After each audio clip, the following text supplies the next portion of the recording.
Hello, amazing children. This is Grandma Carla, and I am back with the Swiss Family Robinson. We are on Chapter 7. We build a bridge. Beneath the shelter of our tent, we all slept soundly, like marmots, until break of day, when my wife and I awakened. We took counsel together as to future proceedings.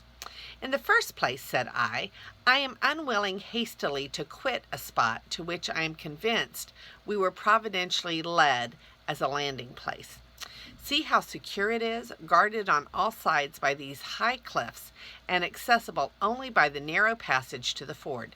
While from this point it is so easy to reach the ship that the whole of the valuable cargo is at our disposal.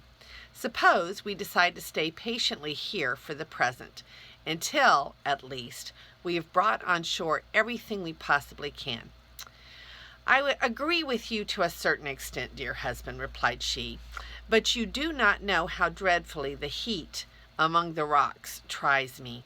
It is almost intolerable to us who remain here all day, while you and Fritz are away out at the sea or wandering among the shady woods where cool fruits refresh and fair scenes delight you.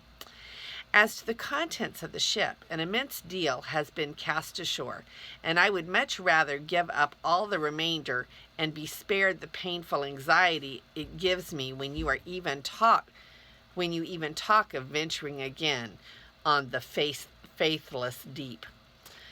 Well, I must admit that there is much right on your side, he continued. Suppose we were to remove to your chosen abode and make this rocky fastness our magazine and place of retreat in case of danger.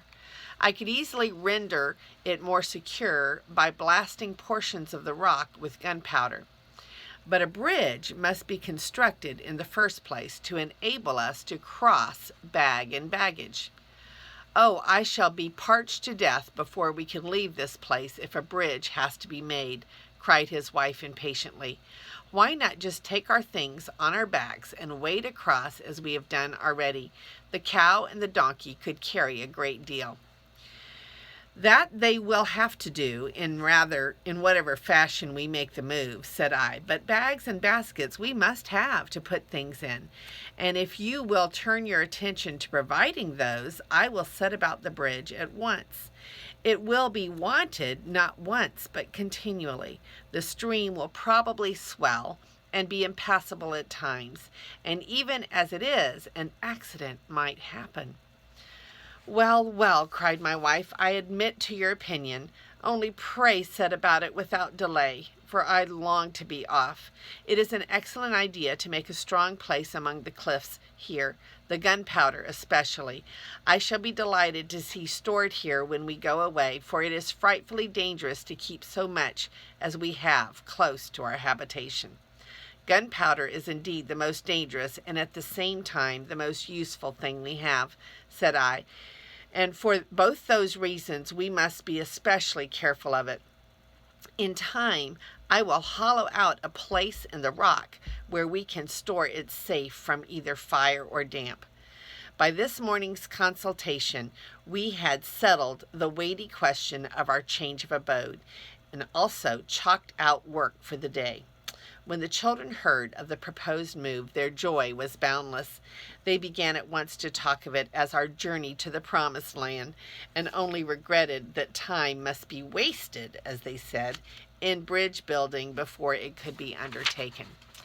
Everyone being impatient for breakfast, that work might be begun at once, the cow and the goats were milked, and having enjoyed a comfortable meal of biscuit boiled in milk, I prepared to start for the wreck in order to obtain planks for the proposed bridge. Ernest, as well as Fritz, accompanied me, and we were soon within the influence of the current and were carried swiftly out to sea. Fritz was steering, and we had no sooner passed beyond the islet at the entrance of the bay so as to come in sight of its seaward beach than we were astonished to see countless multitude of seabirds, gulls, and others, which rose like a cloud into the air, disturbed by our approach, and deafened us by their wild and screaming cries. Fritz caught up his gun and would have sent a shot among them had I permitted it. I was curious to find out what could be the attraction for all this swarm of feathered fowl.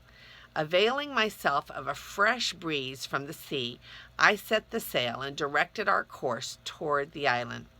Presently Fritz shouted, "Aha!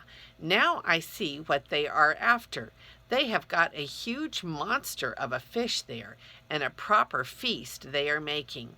Let's have a nearer look at it, Father." We could not take our boat very close in, but we managed to effect a landing at a short distance from the festive scene.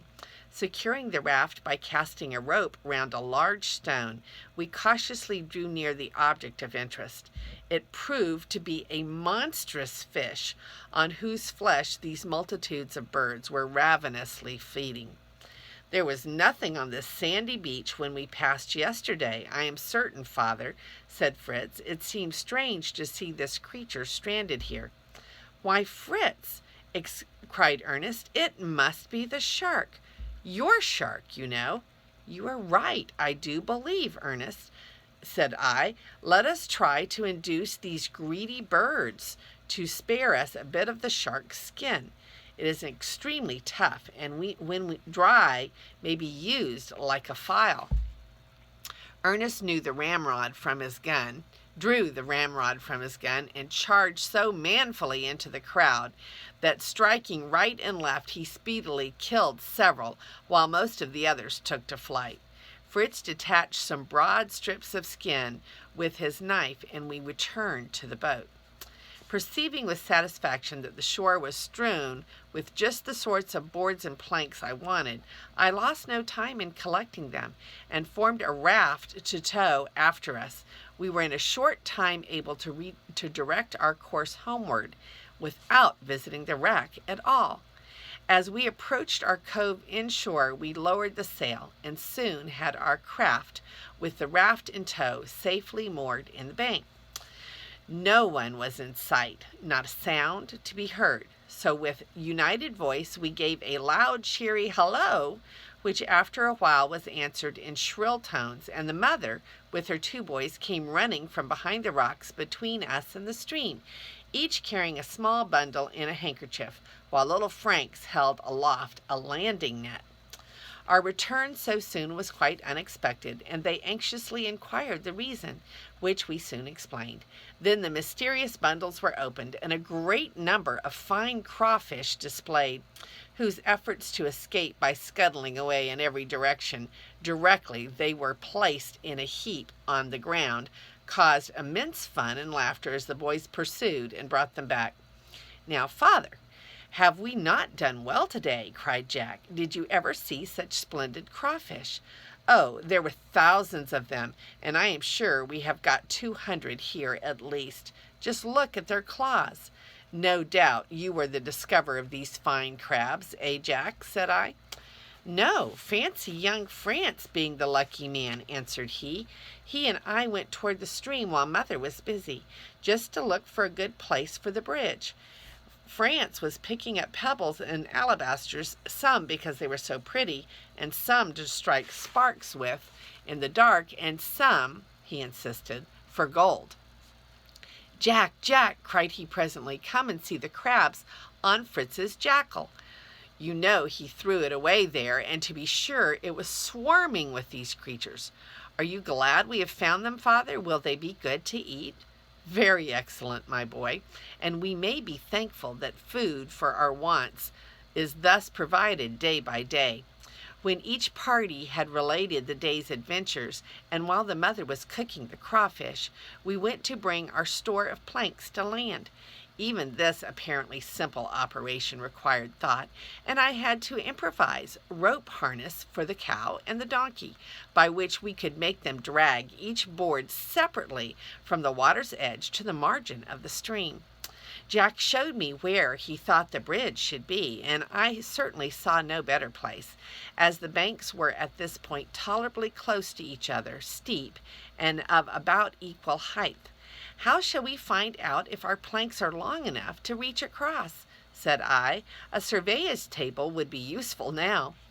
"What do you say to a ball of string, Father?" said Ernest.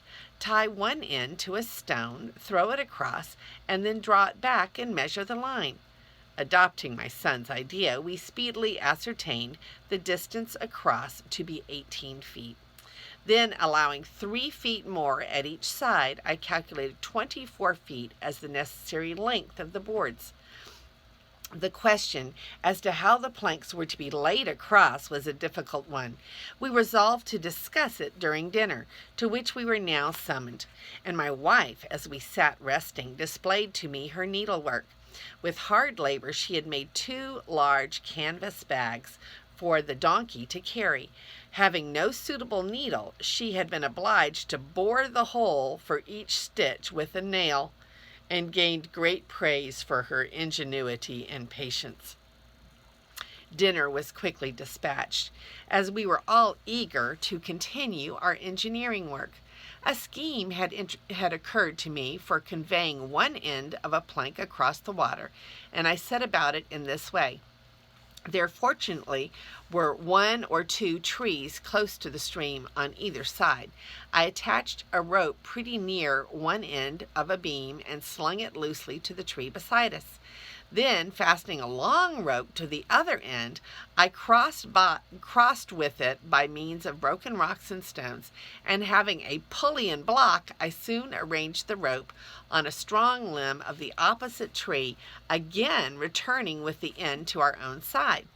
Now, putting my idea to the proof, I brought the donkey and the cow and fastened this rope to the harness I had previously contrived for them.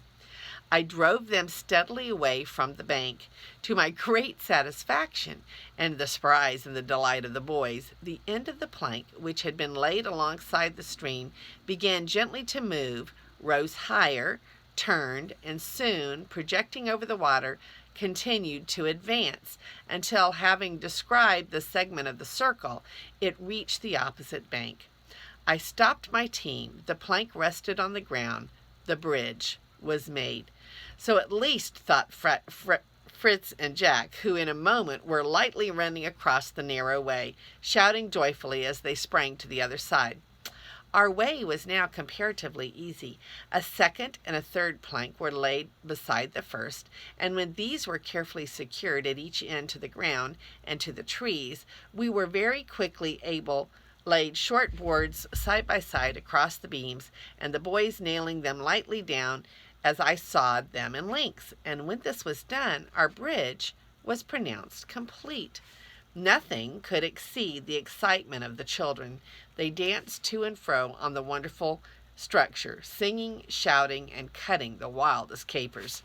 Now that the work was done, we began to feel how much we were fatigued, and gladly returned to our tent for refreshment and repose.